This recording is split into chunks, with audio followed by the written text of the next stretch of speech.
Chapter का last topic है तटस्थ वक्र की विशेषताएं। फर्स्ट विशेषता है तटस्थ वक्र का ढाल ऋणात्मक होता है, यानी तटस्थ वक्र बाएं से दाएं नीचे की ओर ढलता हुआ होता है। इसका अर्थ है कि तटस्थ वक्र का ढलान ऋणात्मक होता है। यदि उपभोक्ता एक वस्तु में वृद्धि का निर्णय करता है तो दूसरी वस्तु में उसे कमी करनी होती है, यानी जब वो एक वस्तु की अधिक मात्रा उपयोग करेगा तो दूसरी वस्तु में उसको कमी करनी पड़ती है। यह होता है तटस्थ वक्र का ऋणात्मक या ढलता हुआ वक्र। चित्र के अनुसार देखते हैं। चित्र इस प्रकार से आप पेंसिल से बनाइए। इस चित्र में दे रखा है आईसी बिंदु, आपको दे रखा है आईसी मतलब तटस्थ वक्र, इंडिफरेंस कर्व। दो मैंने वस्तुएं ली है, सेब और संतरे। अब चित्रानुसार देखिए, आईसी बिंदु ए पर उपभोक्ता के पास 5 संतरे हैं तथा 2 सेब हैं। पॉइंट ए 5 संतरे 2 सेब। ए से बी की ओर चलने पर उसके पास 3 सेब, यानी पहले की तुलना में एक ज़्यादा हो गया। पहले 2 था, अब 3 हो गया। और संतरे पहले 5 थे, अब 3 संतरे, यानी कि पहले की तुलना में अब वो कम हो गए हैं।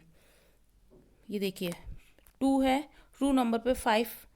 2 सेब जब लिए हैं तो संतरे कितने हो गए? 5। जब 3 सेब हैं और संतरे भी हैं 3, यानी पहले संतरे कितने थे? 5 थे और सेब थे 2, और अब सेब हैं 3 और संतरे 3, तो संतरे की मात्रा घट के कितनी हो गई? 3। 5 से 3 पर आ गया, यानी 2 की कमी हो रही है। इसका मतलब जब अगर उसको सेब की ज़रूरत है तो उसको संतरे की मात्रा कम करनी पड़ी। तो एक वस्तु में वृद्धि होने पर दूसरी वस्तु में जो कमी होती है, ये कमी होनी चाहिए। यह है तटस्थ वक्र की विशेषता है, पहली विशेषता, यानी तटस्थ वक्र का ढाल हमेशा ऋणात्मक होता है। चित्र के अनुसार देखिए, नीचे की ओर आ रहा है, ए से बी और आई सी ये बिंदु बन रहा है, तो ये एक ऋणात्मक है। नेक्स्ट है तटस्थ वक्र मूल बिंदु के उन्नततर होता है। सेकंड विशेषता, जब हम तटस्थ वक्र पर बाएं से दाएं संचलन करते हैं तब तटस्थ वक्र में घटने की प्रवृत्ति होती है। तटस्थ वक्र की यह विशेषता घटती प्रतिस्थापन की सीमांत दर के कारण ही होती है। अब चित्र के अनुसार देखते हैं। यह है चित्र। चित्र के अनुसार x वस्तु की 2 इकाई मात्रा प्राप्त करने के लिए y वस्तु की am मात्रा का परित्याग करना पड़ता है, यानी उसको छोड़नी पड़ती है। यह है 5th नंबर पर am मात्रा। हाँ, इसका हमको परित्याग करना पड़ेगा। x वस्तु की 3 इकाई मात्रा प्राप्त करने के लिए y वस्तु की bn मात्रा का परित्याग करना पड़ेगा। 3rd नंबर पर आ रही है। जैसे जैसे उपभोक्ता के पास x वस्तु की अधिक मात्रा होती जाती है, वैसे वैसे उपभोक्ता y वस्तु की छोड़ने की मात्रा को कम करता जाता है। यह घटती हुई सीमांत प्रतिस्थापन दर की एक कारण भी है, यानी सेकंड हमारी विशेषता हो गई कि तटस्थ वक्र मूल बिंदु के उन्नततर होता है। थर्ड विशेषता है तटस्थ वक्र एक दूसरे को नहीं काटते हैं। थर्ड हो गई। चित्रानुसार देखेंगे, देखिए चित्र, माना 2 तटस्थ वक्र IC1 और IC2 दोनों एक दूसरे को काट रहे। ये देखिए चित्र में बता रखा है। P और R तटस्थ वक्र के एक होने पर के कारण समान संतुष्टि को बताते हैं।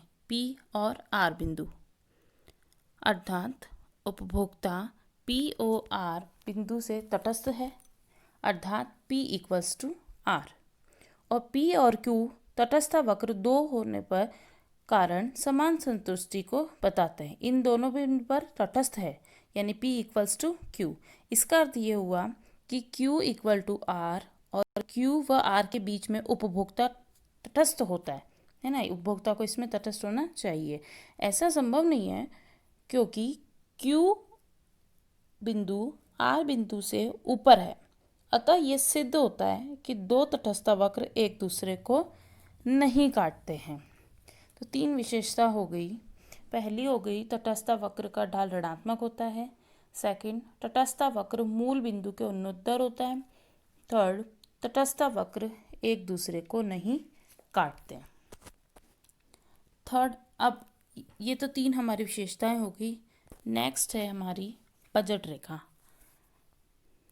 बजट रेखा भी इम्पॉर्टेंट पॉइंट है इस चैप्टर का, इसमें से भी क्वेश्चन बनता है। तटस्थ वक्रों की जानकारी से उपभोक्ता यह नहीं निश्चित कर सकता है कि विभिन्न वस्तुओं की कितनी मात्रा का उपयोग या उपभोग करना चाहिए। तो उपभोक्ता को इस बारे में निर्णय लेने के लिए इस बात का ज्ञान होना चाहिए कि कितनी आय को विभिन्न वस्तुओं पर कितनी मात्रा में खर्च करना है। एग्जाम्पल देखिए, बुक वाला एग्जाम्पल ही। अगर बाजार में n वस्तुएं हैं, यानी कि वस्तुएं हैं बाजार में और इनकी कीमतें क्रमशः P1, P2, P3 है, यानी कि n वस्तु है, एक वस्तु है जिसकी कीमतें कई प्रकार की हैं ना, और उपभोक्ता की आय m है, जो बजट समीकरण निम्न प्रकार से अब हम समझते हैं। उपभोक्ता की आय होगी m, कीमत होगी P और वस्तु होगी n। अब m बराबर P1 into X1 plus P2 into X2 plus dash, अगर आगे और भी वस्तुएं तो ये समीकरण इसमें दे रखी है। यहाँ पर P1, P2, P3 ये सभी वस्तुओं की कीमत हो गई और X1, X2, X3 ये वस्तुओं के उपभोग करने की मात्रा हो गई, यानी कितनी उपभोग की है वस्तुओं को। बजट रेखा को ग्राफ के द्वारा भी हम समझते हैं। चित्र में दिया है 2 वस्तुएं X और Y, जिसकी प्रति इकाई कीमत PX और PY दी गई है, जो बजट रेखा या समीकरण के अनुसार दर्शाई गई है। इसका समीकरण है m बराबर x into p x plus v into p y. अब ये ग्राफ दे रखा है, x वस्तु दे रखी है, y वस्तु दे रखी है। a और b, मेरे को 2 बिंदु इसके अंदर मिले हैं। इसमें आपको ये ग्राफ दे रखा है, वस्तु x को x अक्ष पर तथा वस्तु y को y अक्ष पर दर्शाया गया। अब यह माने कि उपभोक्ता की आय m यानी 80 रुपये है, उपभोक्ता की आय 80 रुपये है और x वस्तु की कीमत है 2 रुपये प्रति इकाई और y वस्तु की कीमत है 1 रुपये प्रति इकाई। अगर उपभोक्ता अपनी संपूर्ण आय यानी 80 रुपये में से x वस्तु पर खर्च करे तो वह x वस्तु की 40 इकाई क्रय कर लेगा, तो माना कि 40 रुपये। और उपभोक्ता अगर y वस्तु खर्च करना चाहे तो y की वस्तु की इकाई करेगा तो 80 रुपये, यानी y वस्तु की कीमत थी 1 रुपये प्रति इकाई तो 80 रुपये हो गया, और 2 रुपये प्रति इकाई थी x वस्तु की तो 40 रुपये, क्योंकि 80 का हम आधा कर देंगे। कीमत रेखा 2 वस्तुओं के उन विभिन्न संयोगों को बताती है जिसमें उपभोक्ता अपनी सीमित आय व दोनों वस्तुओं की कीमत के लिए प्राप्त कर सकता है। यानी कीमत रेखा 2 वस्तु के उन विभिन्न संयोगों को बतलाती है जिन्हें उपभोक्ता अपनी सीमित आय व दोनों वस्तुओं की कीमतों के दिए होने पर प्राप्त कर सकता है। इसलिए ए बिंदु व बी बिंदु को जोड़ने वाली जो रेखा है ये क्या कहलाएगी? बजट रेखा कहलाएगी। तो ए और बी बजट रेखा पर खींचे गए बिंदु पर ही उपभोक्ता की संपूर्ण आय खर्च होती है। क्या ए और बी, इसको किस नाम से जानेंगे? बजट रेखा के नाम से। नेक्स्ट है उपभोक्ता का संतुलन। उपभोक्ता उस बिंदु पर साम्य की स्थिति में होगा जहां पर अपनी संतुष्टि को अधिकतम प्राप्त होगा, यानी जिस बिंदु पर उपभोक्ता अधिक संतुष्ट होगा वह उपभोक्ता संतुलन बिंदु कहलाएगा। तटस्थ वक्र विश्लेषण में उपभोक्ता के संतुलन के लिए निम्न 2 शर्तें होनी आवश्यक हैं। फर्स्ट है, उपभोक्ता के संतुलन का बिंदु वह बिंदु होता है जहां पर बजट रेखा एक तटस्थ वक्र का स्पर्श करती है। यह अधिकतम संतुष्टि का बिंदु होता है, यानी जहां पर बजट रेखा तटस्थ वक्र को स्पर्श करेगी वह बिंदु कौन सा बिंदु होगा? वह बिंदु बजट रेखा या अधिकतम संतुष्टि बिंदु कहलाएगा। जहां पर बजट रेखा तटस्थ वक्र को स्पर्श करती है वह बिंदु अधिकतम संतुष्ट बिंदु कहलाएगा।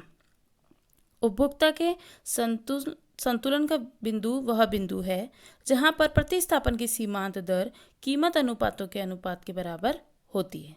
इसका सूत्र हो जाएगा MRS = PX/PY। थर्ड है, उपभोक्ता के संतुलन की तीसरी आवश्यक शर्त यह है कि संतुलन के लिए बिंदु का प्रतिस्थापन सीमांत दर गिरती हुई होनी चाहिए ताकि तटस्थ वक्र मूल बिंदु के उन्नतर हो। और ये आपको अगला चित्र दे रखा है कि उपभोक्ता के संतुलन का चित्र बना के दे रखा है। उपभोक्ता के संतुलन का पता लगाने के लिए तटस्थ वक्र व बजट रेखा को साथ में बताया है इस चित्र में। तटस्थ वक्र मूल बिंदु के जितना समीप पाया जाता है वह संतुष्टि के स्तर को सूचित करता है, जबकि मूल बिंदु से दूर के तटस्थ वक्र संतुष्टि के ऊंचे स्तर को बताते हैं। बजट रेखा के दिए होने पर उपभोक्ता उच्चतम तटस्थ वक्र को प्राप्त करने का प्रयास करेगा। देखिए चित्र में ए और बी बजट रेखा है। ए और बी वाई और एक्स अक्ष पर दर्शा रखी है बजट रेखा। इसमें तटस्थ मानचित्र है। IC1, IC2, IC3 प्रकार के तटस्थ वक्र दे रखे हैं। 2 या 2 से अधिक जब वक्र दिए जाते हैं तो हम उनको मानचित्र कहते हैं। बजट रेखा के दिए होने पर उपभोक्ता अधिकतम IC वक्र को प्राप्त करता है। ये P बिंदु पर बजट रेखा तटस्थ वक्र IC को स्पर्श करती है। यह उपभोक्ता के संतुलन को बताता है, यानी जो P पॉइंट है ये क्या हो गया, उपभोक्ता संतुष्ट बिंदु। इस बिंदु पर उपभोक्ता X की OL मात्रा व Y की OM मात्रा खरीद सकता है।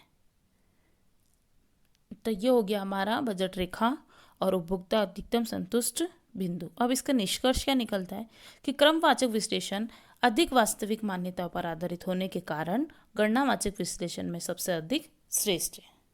तो ये चैप्टर हुआ अब हमारा कंप्लीट। ये चैप्टर भी आपका, इसमें लघुतात्मक प्रश्न अधिक बनते हैं। मेन क्वेश्चन इसमें तटस्थ वक्र पर बनेगा और उसकी विशेषताएं, बजट रेखा किसे कहते हैं, सीमांत उपयोगिता ह्रास नियम पर उसकी विशेषताएं, वह क्यों लागू होता है, किस प्रकार लागू होता है, आदि प्रश्न इस पाठ में से पूछे जाते हैं। तो आप पूरा पाठ पढ़िए, समझिए। नेक्स्ट वीडियो में हम अगला पार्ट कंप्लीट करेंगे।